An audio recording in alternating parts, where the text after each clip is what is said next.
வணக்கம். 4 பொருள் சூப்பரான பால் பேடா செய்கிறது எப்படின்னு பார்க்கலாமா? 3/4 கப் சர்க்கரை, 3/4 கப் பால். நல்லா சர்க்கரை கரையட்டும். சர்க்கரை கரைஞ்சதும் 1 கப் பால் பவுடர் சேர்த்து நல்லா கலந்துக்கலாம். கெட்டிப்படாமல் நல்லா கலந்துக்கணும். நல்லா சிம்மில் வச்சு பொறுமையாக இதை பண்ணணும். பால் நல்லா சுண்டி வரணும்.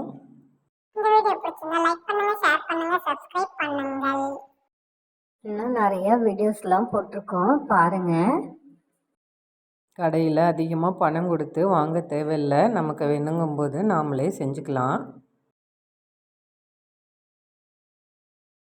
2 ஸ்பூன் நெய் சேர்த்துக்கலாம்.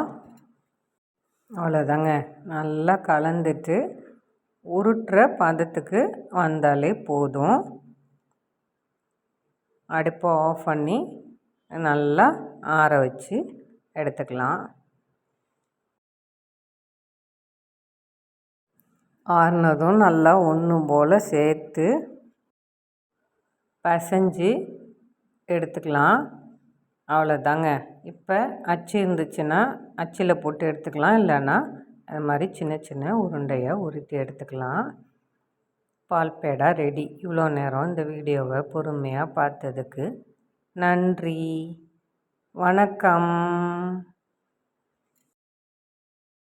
எங்க அக்கா காமெடி பண்றாங்க பாருங்க. கடையில் இருக்க பால்கோவா மாதிரியே வந்துச்சு பாருங்க. அது எப்படி வருது அப்படின்னா, பால் பேடா செஞ்சீங்கன்னா பால்கோவா, பால்கோவா செஞ்சீங்கன்னா பால் பேடா.